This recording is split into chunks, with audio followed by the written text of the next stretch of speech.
এই জাতি কোন প্রতারককে রাজনীতির মাঠে দেখতে চায় না। একটি চক্র হিংসায় তারা জ্বলে পুড়ে মরছে।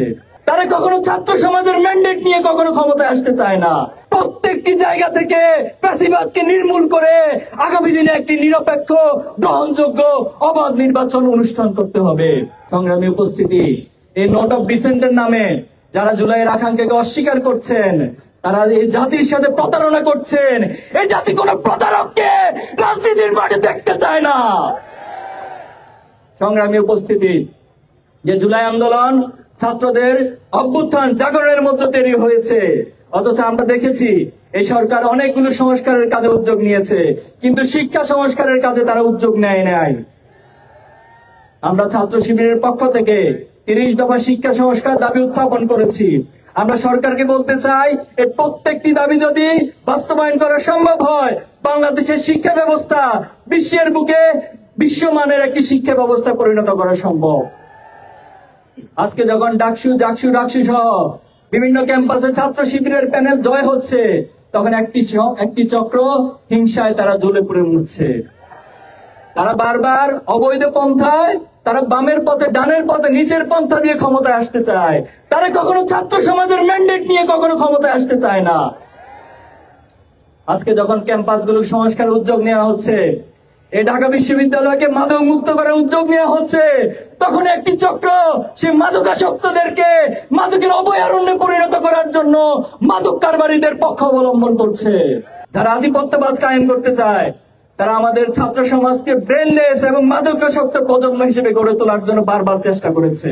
মাত্র 30% টাকায় জমির মালিক হয়ে নতুন বাংলাদেশের গড়ে তোলার স্বপ্ন দেখা বাংলা বসতি। আমরা আমাদের এই ছাত্র সমাজকে মাদক মুক্ত করতে চাই। আমরা হীরক রাজার দেশের মতো কোন ব্রেনলেস প্রজন্ম তৈরি করতে চাই না, বরং মাদক মুক্ত একটি মেধাবী, ইনোভেটিভ জাতি গঠন করতে চাই। এজন্য যারা এই মাদকের পক্ষে অবলম্বন করবে, তাদেরকে চিহ্নিত করবেন, তাদেরকে প্রতিহত করবেন। সংগ্রামী উপস্থিতি, আগামী যে জাতীয় নির্বাচন অনুষ্ঠিত হতে যাচ্ছে, ইসলামী ছাত্র শিবির একটি সচেতন ছাত্র সংগঠন হিসেবে আমরা দাবি করছি, এই নির্বাচন অবাধ, সুষ্ঠু এবং নিরপেক্ষভাবে অনুষ্ঠিত হতে হবে। আমরা প্রশাসন সহ এই রাষ্ট্রের বিভিন্ন জায়গা থেকে আমরা দেখছি তারা ফ্যাসিবাদী এবং একপাক্ষিক অবস্থান তারা গ্রহণ করছে।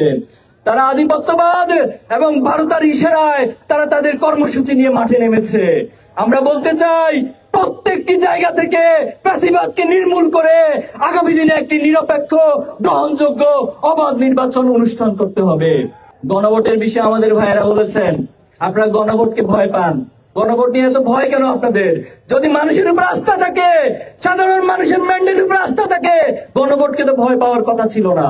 এজন্য আমরা বলতে চাই, জুলাইয়ের সনদকে আইনি ভিত্তি প্রদানের জন্য, জুলাইয়ের শহীদ পরিবার আকাঙ্ক্ষা বাস্তবায়নের জন্য আপনাদেরকে অবশ্যই সরকারকে গণভোটের আয়োজন করতে হবে। গণভোটের মধ্য দিয়ে জনগণের প্রকৃত মতামত এবং আকাঙ্ক্ষার প্রতিফলন ঘটবে। সংগ্রামী উপস্থিতি, আসুন এই বাংলাদেশকে নিয়ে আমরা যে স্বপ্ন দেখছি, শহীদ পরিবার যে স্বপ্ন দেখছে, সেই স্বপ্ন পথে আমরা অবিরাম ছুটে যাব। আমরা এই শহীদ প্রজন্ম হিসেবে আমরা বলতে চাই যে বাংলাদেশ গড়ার যে সুযোগ তৈরি হয়েছে, এই সুযোগকে আমরা হাতছাড়া হতে দিব না। আমরা প্রয়োজনে প্রত্যেকে আবু সাঈদ হয়ে উঠবো, আমরা প্রত্যেকে শহীদ মুক্ত হয়ে উঠবো, শহীদ আলী রায়হান হয়ে উঠবো, কিন্তু বাংলাদেশকে আর পথ হারাতে দিব না ইনশাআল্লাহ।